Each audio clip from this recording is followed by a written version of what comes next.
Greetings everyone and welcome back to the world of Nimbus. My name is Nims and today we've got a lot of stuff in store. First of which being, oh my gosh, 1.8 brought about 3D textures. Now you have to have a resource pack in order to be able to use these or to be able to see these, but don't they just look so good? I want to give a thank you to, I think it was No Too Good, George Schmo, and then various community members basically pulled off of the Minecraft Reddit for all of the 3D textures. They all look fantastic. I'm using a really slimmed down version here, so that way it's not super resource intensive, but oh my gosh, it looks so good. It looks so good. I'm so in love with this. Like, look at that. The stem on that. There's a stem, and oh my gosh, the sugarcane is like to die for. Look at that sugarcane. Look at that sugarcane. Oh, it's so good. And the lily pads. Look at the lily pads. Oh, they're all so depthy. Oh, it looks fan-freaking-tastic. Okay. And then we've got the... Yeah. We'll explore those as we progress through the episode. But if you're wondering why the world looks slightly different, it is because we are using a vanilla... I don't know, a homage to vanilla resource, 3D resource pack. Oh my gosh, we have 3D bookshelves too. Oh, look at them. You can actually see the books. I'm going to pull one out and read it. Oh, it looks so good. Okay, I'm done being over dramatic now. Oh, wait, no, I'm not. Look at this. 3D saplings. Oh, 3D saplings. Looks so good. Oh, so good. Much wow. Such old meme. Okay. Okay, we're done. We're done. Alright, so one of the first things that I wanted to do today is freak out about the iron bars that are now 3D. No, just kidding. I wanted to look at the old school villagers now that 1.8 has come out. I want to see how the new villager mechanics behave on the old villagers. Primarily this guy here. We got so lucky. Look at this. This guy is worth millions. This is the Donald Trump of Minecraft right here. Diamond helmet, diamond pickaxe, diamond shovel, iron can be sold for emeralds, then diamond sword, diamond leggings, diamond chest piece, then we can sell coal for emeralds, diamond boots, which is now the full set of diamond gear. We can sell gold for emeralds, and then he's got one junk trade so far, and I think this was added by 1.8. And that is chainmail boots. So what I want to do here is I want to try to reset his trade. Oh hey, they give experience now. As I want to try to reset his trade so that way I can get some new diamond pickaxes. Yes. Did that actually give me that many diamond pickaxes? Holy cow, man! Okay, so did he lose the diamond pickaxe trade? Wow! It's still open. Okay, well, I'm kind of flabbergasted, to be honest. Like, that's insane. Okay, well, really quick, I wanted to do something else. By the way, 3D doors, looking good. I wanted to see... I saw something. It might have been on the Reddit. Oh, crap, and it's true. So I repaired this pickaxe not too long ago while we were over there messing with the Guardian Farm. Or not the Guardian Farm. It's not a Guardian Farm yet. It's still a Guardian Temple. Soon it will be a Guardian Farm. I had to repair my favorite pick. And it only cost me, I think it was 4 levels to repair it. And now it costs 7. Which means eventually, as we repair the same tool over and over and over, it will eventually become too expensive to continue to repair, and then it will be more effective to just make a new tool, which makes me very, very sad, because we've gone out of our way to make some really, really awesome gear. So, oh, also, right at the end of last episode, let me see, I hope it's in my ender chest. Right at the end of the last episode, like pretty much as soon as I turned off the camera, I was like, let me just go throw one more book into the enchanting table. And I got Depth Strider 3. So I made a pair of Protection Unbreaking Depth Strider boots. Ah, man, why couldn't that have come just a little bit sooner? Oh, hey, check this out. As I was going through the villagers just looking at their trades, look at this guy. He's got a cooked fish trade. I can trade all of the cooked fish from our AFK fishing farm and get emeralds for it. Oh, yeah. That's going to be so freaking awesome. Okay, yeah, I'll reset this. Because I want to finish selling him all this all this raw chicken, man. I don't want this raw chicken. It's raw. It's gross. Ugh. Oh, man. Still going. Still going. Okay, there we go. It stopped. And look at this. It's a new trade. It's string. It is a string trade. We have a spider farm. So that's even more emeralds. Oh, my gosh. If we weren't rich already, we will be now. At least in emeralds. Oh my goodness. Oh my goodness. Gonna have so many emeralds. He also had a couple more trades open up at the very end. None of those really jumped out at me, and I'm breaking fishing rod. Don't need that. Raw fish, emerald to get cooked fish. Not really worth it. And then coal for emeralds, string for emeralds, emerald for bread, and then that's where you guys were here and you were able to see. The big thing that I want to work on today is the Trifecta spawner. We have 2 of the 3 spawners done, that being the, gosh, what are those called? Squid! Squid! Those are what those called. Yeah. And then we've got spiders, so we have all the multiple-legged creatures done, down, handled. But the thing that we don't have is the Darkroom spawner, and the Darkroom spawner is actually the biggest project of them all, and I think I'm just going to go with like the most stereotypical basic Darkroom spawner there is. So what? On the other side of this wall we stand like 3 or 4 blocks in, so if we were to head out, we need to head out roughly 20 more blocks. So this is 89, so we should go down to 69. Let's just call it 60, because then we have to expand back outwards. So let's go out to 60, and then, oh man, need a shovel. And then that'll be the center point for where we build the Darkroom spawner.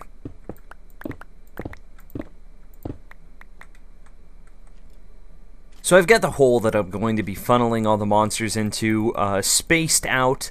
It'll be coming down here, and then I will process the mobs, whether through like a grinder, a crusher, something. Something is going to kill them somewhere along this way, but this is where they're all going to funnel into. And so this is just going to go straight up. I can't quite reach those, by the way, 3D iron ore looking good.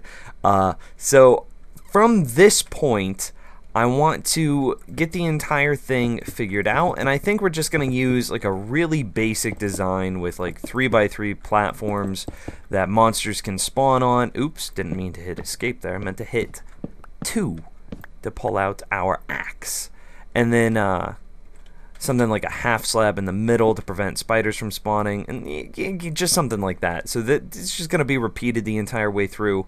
And then, yeah, that'll basically be the base design. That's what I'm doing down here, is I'm trying to figure out what base design I want to use, like what's going to be just kind of what I repeat all the way up through the entire rest of the Darkroom spawner. Now I thought about using like a really fancy system with like cats and dogs to be able to scare creepers and skeletons out, but then it's just too much work. It's too much effort. We can just let the mobs walk off the edge on their own, right? We don't need to worry about that stuff.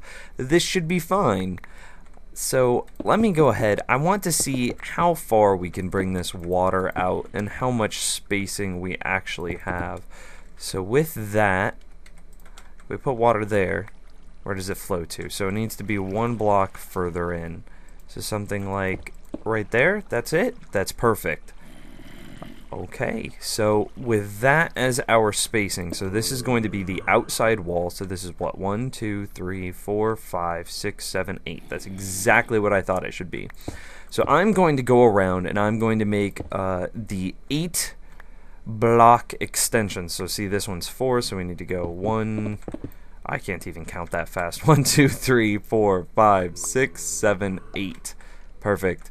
And then this will just be kind of like the base that I build everything off of. And I guess I'll check in with you here in a couple of moments whenever I have the base model done. Well, here you have it. This is the base design that I'm going to be going with. I did a couple of different iterations. It's pretty big. I haven't done the calculations to how many spawning spots it has, but I'm pretty confident that it'll be good. I did choose to go with 2 wide streams instead of 1 wide streams that you've seen in other designs. Reason being, whenever the mobs finally get to the center, they can kind of get clustered here and bounce into each other and then prevent themselves from falling down. You see huge like buildups of mobs happening in the center, and then sometimes at the intersections where mobs can meet. By going with 2 wide channels, or 2 wide water streams, I'm basically eliminating that from being a possibility. I mean, it can still kind of happen on the corners, but it's not going to be nearly as often or nearly as bad. So technically this design is bigger, but I think it'll still have better rates. Like, say that the number of spawning pads that we have is equal to the number of spawning pads that a very similar design with only 1 wide streams would have. I think this will give better rates just because the mobs won't get stuck here and then they won't build up here, meaning that they'll be processed quicker, allowing new mobs to spawn that much faster. So this should have good rates, decent rates. I might need to add trapdoors. I didn't bring them with me, but I might need to add trapdoors on the inside of these, but maybe not. I shouldn't need to. No, mobs can't get out of that. So we're good. I'm going to repeat this up. Actually, you know what? Let's take out all the torches and then do a quick, just 1 layer thick test run and see how that goes. We might get a bunch of mobs down at the center of that pit by the time we're done. But it could be fun. It could be fun. Oh, I'm not gonna Ender Pearl cheat over there. There we go. And then this is the last spot. So then what? Couple of blocks there. Cool. And it's probably ridiculously dark now. So this is what we're looking at. This is what it's gonna be like. Nifty. Okay, let's get out of here. Go to the center of the Trifecta spawner, and then see if it works. See if that we've got all of our spacing correct. I've been AFK at the center of the Trifecta spawner for just over 1 minute. It's been kind of funny because I've been hearing like the dings of other farms going off, and it's like, oh yes, it's working. This will be so cool once it is done. But I've got like 3 other things that I've been working on that, oh, what? There's nothing here. Oh, snap, there's stuff. But that's not very much stuff. What's going on? Oh, you know what I think the problem is I think there's too many dark areas in this, like, I think there's too many dark spots. I don't think I've done enough caving. That's what I bet this is. I bet there's just too many dark spots. So monsters are indeed spawning in there. But you know how we kept hearing like that zombie and the skeleton and everything while we were digging out that hole? Well, I think that I've got a couple of dark spots that are going to be causing a problem. So I'm going to leave the area, come back, and then see what happens.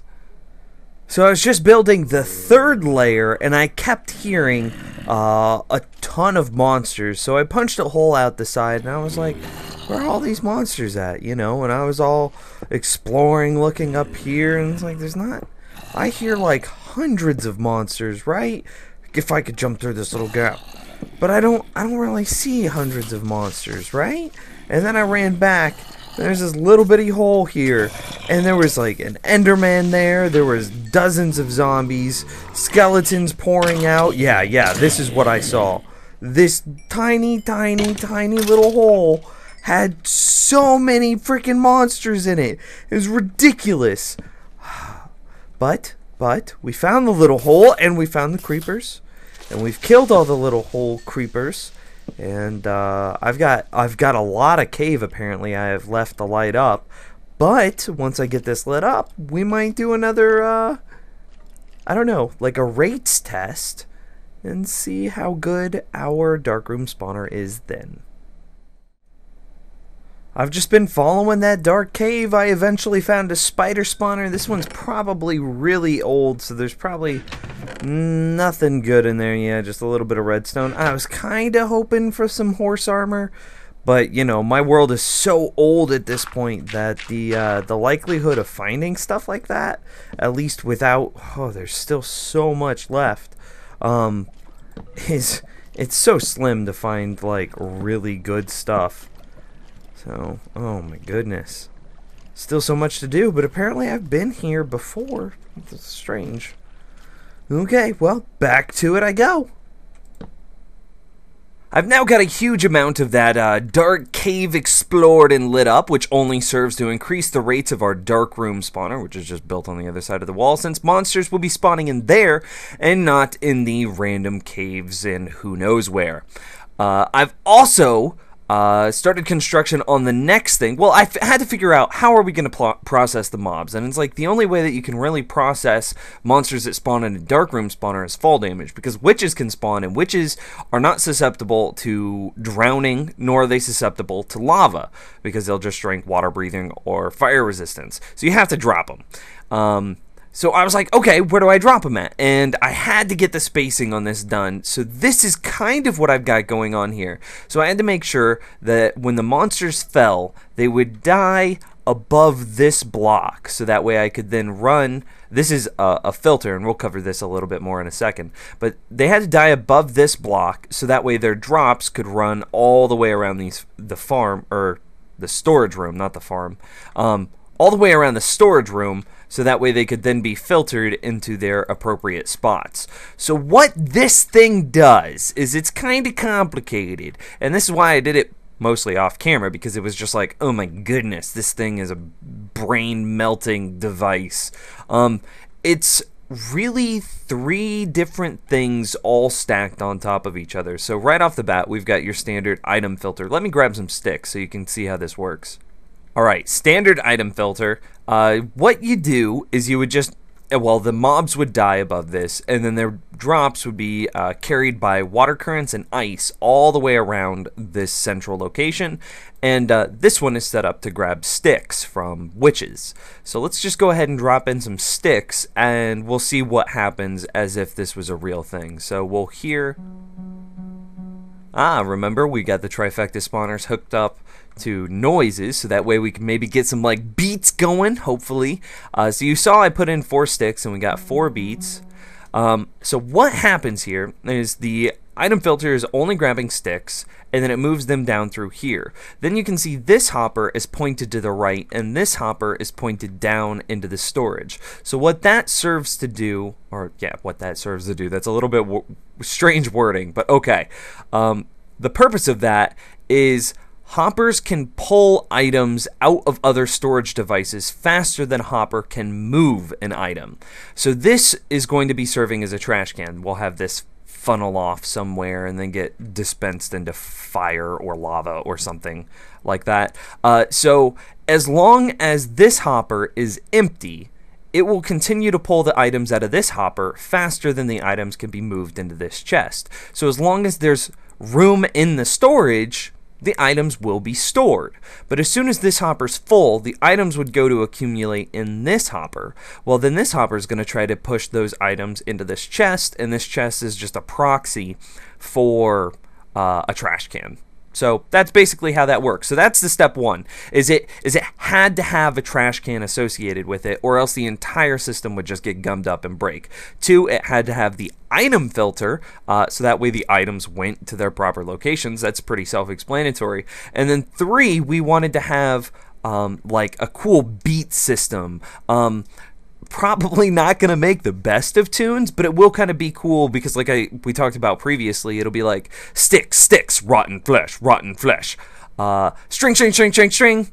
It'll be cool. I don't know. We might train ourselves to be able to listen for what drops we're getting, but yeah, I don't know. It'll be fun. Maybe we can even set up like triple beats to happen. So instead of rotten flesh being just bong, bong, bong, it could be like rotten flesh is like bong, bong, bong, Bung, bung, bung. I don't know. I don't know. It's just a thought. Maybe it could happen. But I just wanted to cover this with you because we're going to have to build what? Like, there's 4 of these per side, so 4, 8, and then we don't need to do 2 over there, so there's only 2 more, so we've got to do 10 in total, so we've got 9 more of these that we've got to build. So this is the base design that I'm going to be going off of.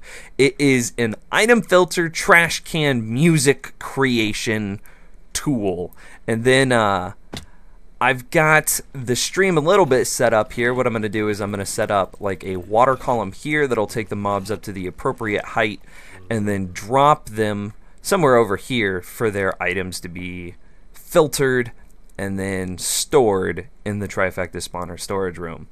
And then I guess we can just cover one more thing.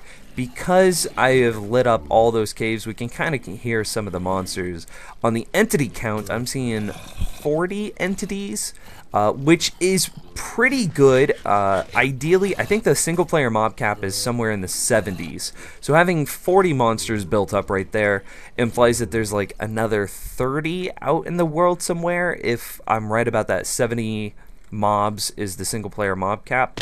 Some of those are being taken up by the spider farm for sure, and that lever we do have set up. I believe that will shut off the spider farm. Yeah, it did, because we can see these redstone lamps are on.